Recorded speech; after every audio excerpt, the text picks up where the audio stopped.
Manger en pleine conscience, la méditation de base. Notre premier exercice s'intitule « La méditation de base de l'alimentation en pleine conscience ».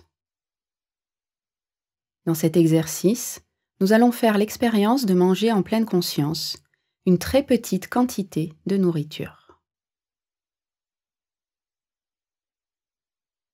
Pour cet exercice, vous avez besoin d'un raisin sec.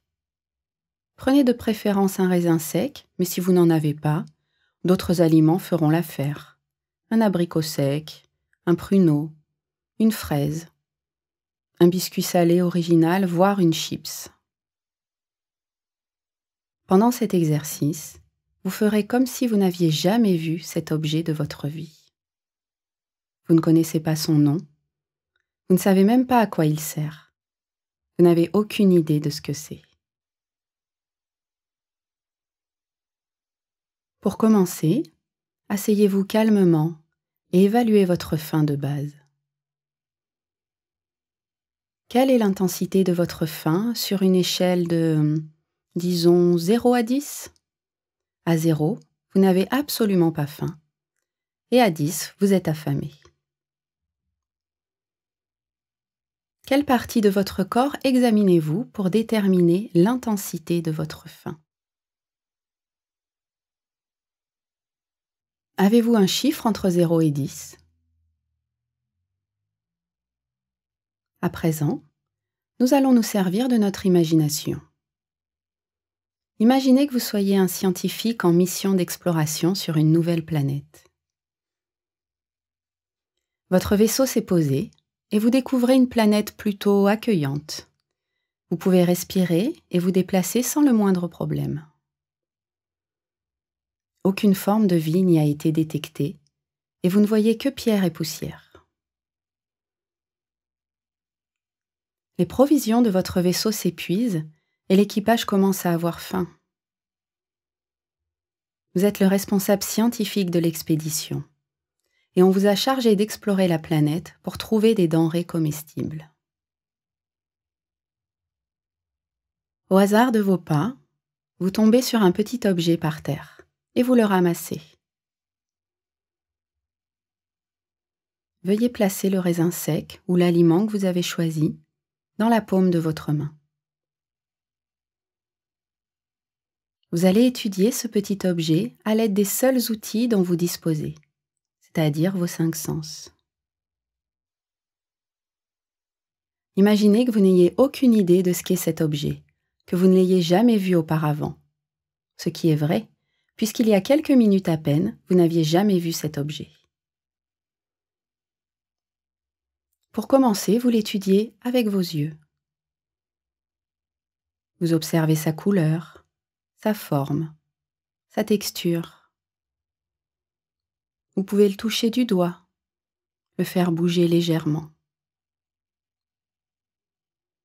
Selon votre esprit, qu'est-ce que cela pourrait être ? Maintenant, évaluez la fin des yeux pour cet objet.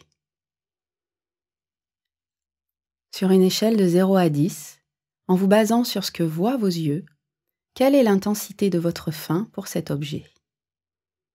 Souvenez-vous qu'à 0, vous n'avez absolument pas faim, et qu'à 10, vous le mangeriez sur le champ. Avez-vous un chiffre pour la fin des yeux ? À présent, vous allez étudier cet objet avec votre nez. Sentez-le, puis éloignez-le pour reposer le nez.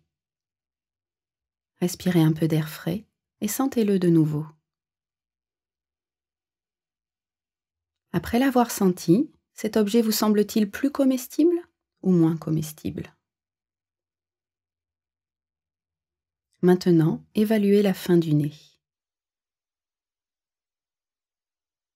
Sur une échelle de 0 à 10, en vous basant sur ce que sent votre nez, quelle est l'intensité de votre faim pour cet objet ?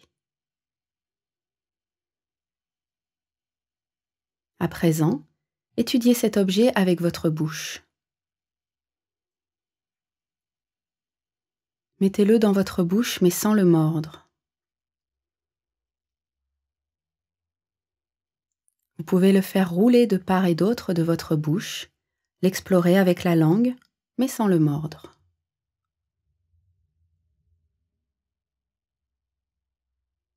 Que notez-vous?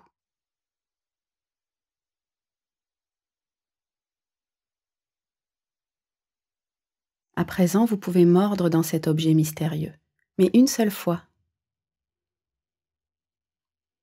Après l'avoir croqué une fois, vous pouvez de nouveau le faire rouler dans la bouche et l'explorer avec la langue. Que notez-vous?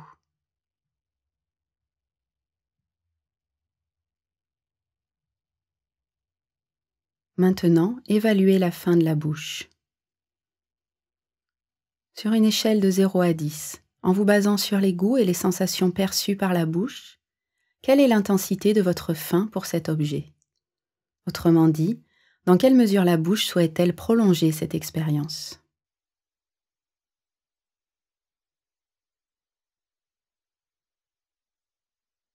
À présent, vous décidez de prendre un risque en mangeant cet objet inconnu.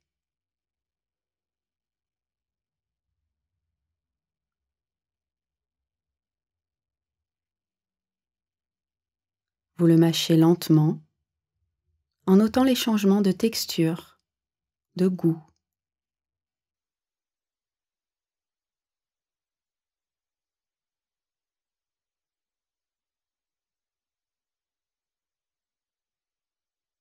Vous l'avalez.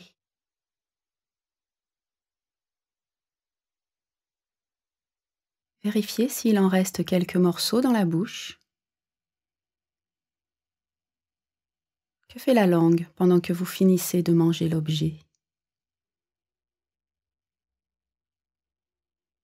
Remarquez pendant combien de temps encore vous percevez sa saveur.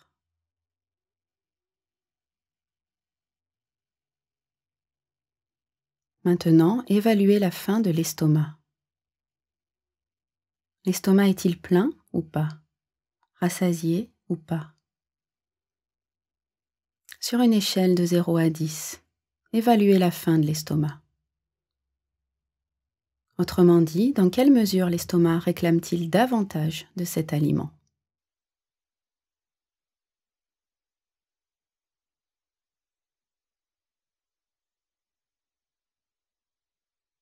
Prenez conscience du passage de cet aliment dans le corps.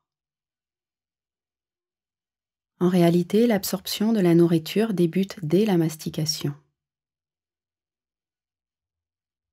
Ensuite, bien entendu, quand la nourriture passe dans l'estomac, l'absorption est effective.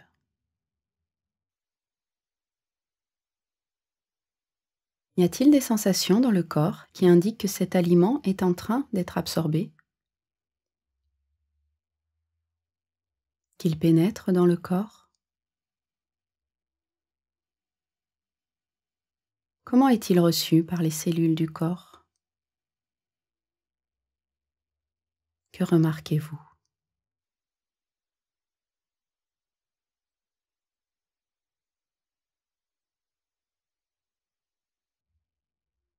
Maintenant, évaluez la faim de vos cellules.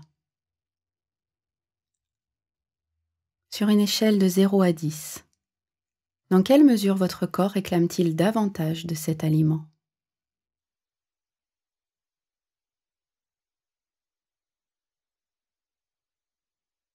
À présent, passons à la faim de l'esprit. Entendez-vous ce que votre tête vous dit sur cet aliment? Voici un indice. Souvent, l'esprit parle en termes de je dois ou je ne dois pas.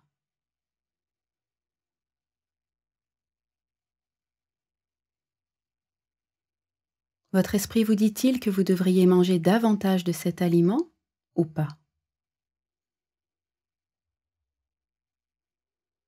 Tâchez d'évaluer votre faim mentale sur une échelle de 0 à 10. Dans quelle mesure l'esprit aimerait-il que vous mangiez davantage de cet aliment?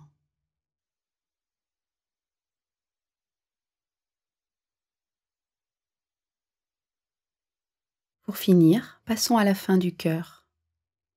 Le cœur a-t-il quelque chose à dire sur cet aliment?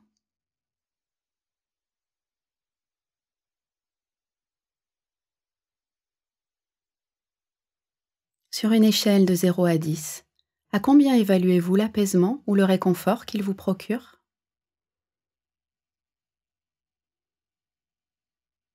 Le cœur aimerait-il que vous consommiez davantage de cet aliment?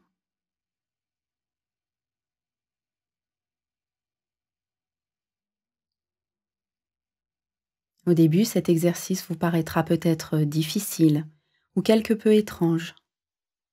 Mais comme pour toute pratique, plus vous vous entraînerez, plus votre conscience s'ouvrira. Si vous essayez cet exercice avec toutes sortes d'aliments et de boissons, vous parviendrez peu à peu à percevoir et à évaluer plus facilement les différents types de faim.